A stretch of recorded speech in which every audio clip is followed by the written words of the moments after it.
ओम नमस्ते धर्मप्रेमी सज्जन हो. आपण बघत आहोत ईश्वर नाम व्याख्या, ईश्वराची नावं आणि त्याचे अर्थ आपण बघत आहोत. तर हे सर्व आपल्या मनुष्यांपर्यंत पोहोचवण्याचं कार्य जसं ऋषीमुनींनी पूर्वी केले तसंही 19व्या शतकामध्ये आर्य समाजाचे संस्थापक श्री स्वामी दयानंद सरस्वती यांनी हे अनमोल कार्य आपल्यासाठी केलेलं आहे. सर्व मनुष्यांसाठी, पाखंडवाद मिटवण्यासाठी, जातीवाद मिटवण्यासाठी, ईश्वराची माहिती होण्यासाठी स्वामींचं खूप भरपूर मोठं कार्य. आपण कधी गूगल सर्च करावं, यूट्यूबला भरपूर आहेत व्हिडिओ आणि फेसबुकलाही संपूर्ण माहिती दिली आहे. कधी कधी कोणत्या कोणत्या तारखेला त्यांनी काय काय केलेलं आहे 19व्या शतकामध्ये. तर हा ग्रंथ ज्याच्या घरात जाईल ना श्रोतेगण हो, सत्यार्थ प्रकाश नावाचा हा ग्रंथ, हा तुम्हाला वेदांबद्दलही सांगणार आणि इतर जे पुस्तक आता समाजामध्ये खूप प्रचार प्रसार पावतंय ते पुस्तक म्हणते याच्यामध्ये वेदांबद्दल माहिती दिली आहे. तर त्या पुस्तकाला आणि या पुस्तकाला तुम्ही टॅली अवश्य करून बघावं. याच्यात पूर्णपणे शास्त्रोक्त आहे, वेदशास्त्रयुक्त सर्व माहिती आहे. आणि त्या पुस्तकात जे मी वाचलंय, ज्याचा आज खूप प्रचार प्रसार चालला आहे, प्रत्येक फेसबुक समूहामध्येच त्याचा प्रचार चालला आहे. तर ते पुस्तक मी वाचून बघितलं संपूर्ण, त्याचे नोट्स पण काढून ठेवलेले आहेत मी. त्याच्यावर कधी हे झाल्यानंतर मी त्याच्यावरही व्हिडिओ बनवणार आहे. तर त्या पुस्तकाने या पुस्तकामध्ये जमीन आसमानचा फरक, त्याच्यामध्ये चमत्कार आहे श्रोतेगण. त्याच्यामध्ये ईश्वराचं नावसुद्धा त्यांनी बदललेलं आहे. ठीक आहे, त्याच्यामध्ये ईश्वराचं नाव तुम्हाला कबीर दिसेल. आता मला वेदशास्त्रांमध्ये ईश्वराचं मुख्य नाव कबीर कसं आहे हे कोणीही दाखवून द्यायचं, कोणीही दाखवायचं. ज्याच्या घरात वेद आहेत त्यानं दाखवायचं, ज्याच्या घरात नाही आहे त्यानं तर सगळ्यात पहिलं दाखवलं पाहिजे का आम्हाला सगळे आता ज्ञानप्राप्ती झालेली आहे आणि कबीरच ईश्वर आहे. ठीक आहे श्रोतेगण हो. म्हणून म्हणतो वेदांकडे चला. स्वामीजींचा काय उद्घोष होता? वेदांकडे चला. ठीक आहे, म्हणजे वेद आपल्या मनुष्यांच्या सर्व समस्यांचे समाधान करणारे आहेत, हे लक्षात घ्या. कुठल्याही पाखंडाला बळी पडू नका. हा ग्रंथ ज्याच्या घरात जाईन त्या घरामध्ये कुणीही अविद्वान राहणार नाही, कुणीही पाखंडी राहणार नाही, कुणीही अधर्मी होणार नाही. ठीक आहे श्रोतेगण हो. आणि कुणीही इतर मतपंथ संप्रदायांमध्ये कन्वर्ट होणार नाहीच नाही.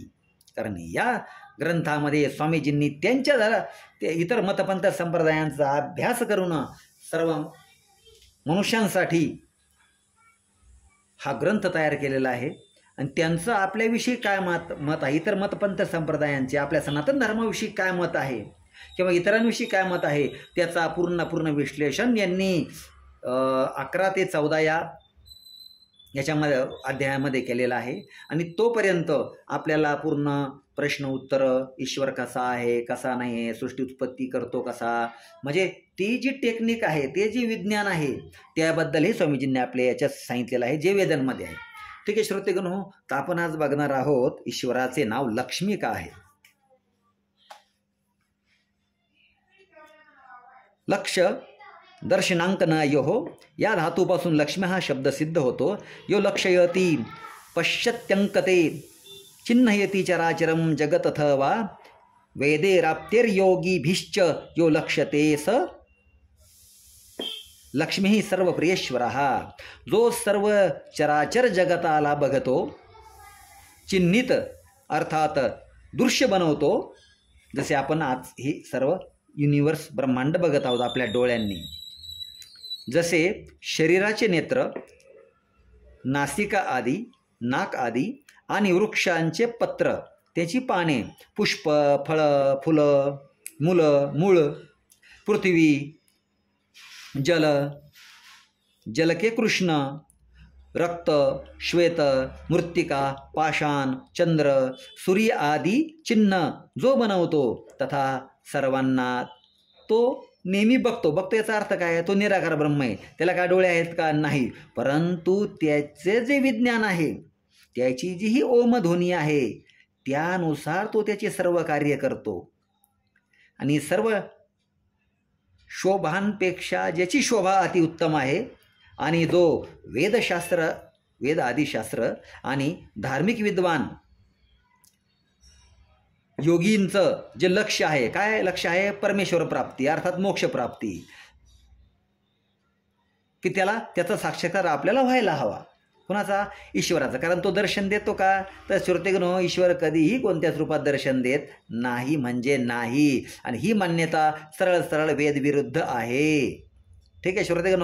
आता हे जे आता कसं असतं, समाज ज्या टायमाला अज्ञानी असतो काही कारणास्तव, नाही का, वेदज्ञान आपल्यापासून हिरावून घेतलं जातं, मग आपल्या अज्ञान अंधकार पसरतो. मग त्याचा फायदा घेऊन काय केलं गेलं की ईश्वराचे अवतार, नाही का, वगैरे वगैरे भरपूर गोष्टी बनवल्या ईश्वराच्या नावाखाली. ते आजही चालू आहेत. मग त्याचं निराकरण झालं पाहिजे का नाही? मग त्यासाठी आपल्याला वेदांती शास्त्रांकडे वळायला पाहिजे का नाही? बरोबर आहे का नाही श्रोतेगण? हो. तर मग आता आपण बघूया की जे सर्व योग्यांचं विद्वानांचं, धार्मिक विद्वानांचं जे सर्व लक्ष आहे, काय लक्ष आहे त्यांचं? की ईश्वर प्राप्ती करून घेणे, अर्थात मोक्ष प्राप्त करून घेणे, अर्थात ईश्वराचा साक्षात्कार करून घेणे. ठीक आहे. आणि तो साक्षात्कार करणे योग्य आहे, म्हणजे देखणे योग्य म्हणजेच काय? साक्षात्कार करण्यायोग्य तो एकच आहे. म्हणून त्या परमेश्वराचे नाव लक्ष्मी असे आहे.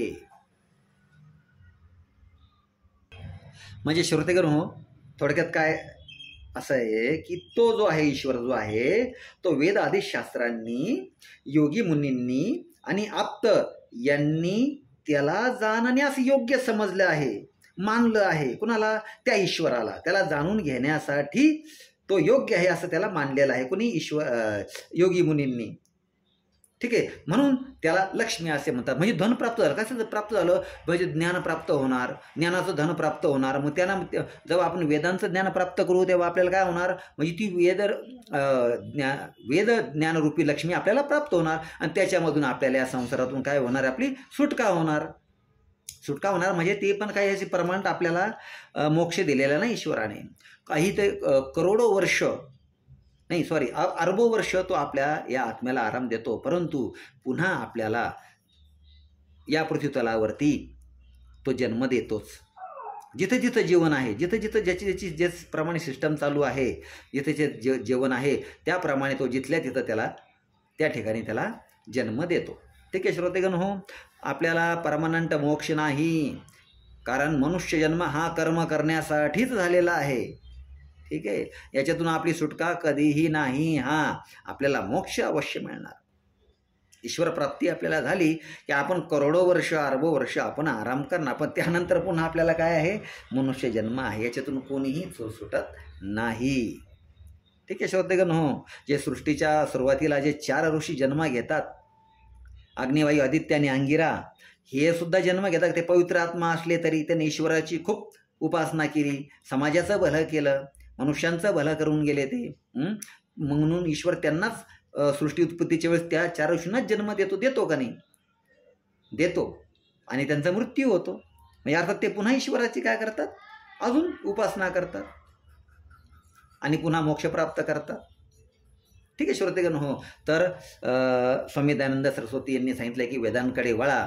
तर आपण वेदांकडे वळायला पाहिजे. ह्या समाजातील सर्व काही पाखंड आहेत, अधर्म माजलेला आहे.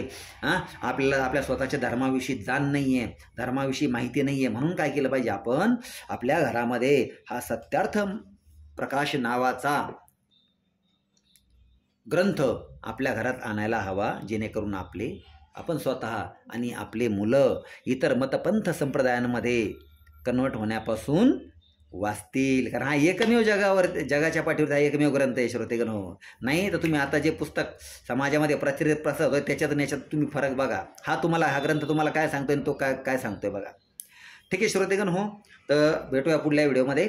ओम नमस्ते.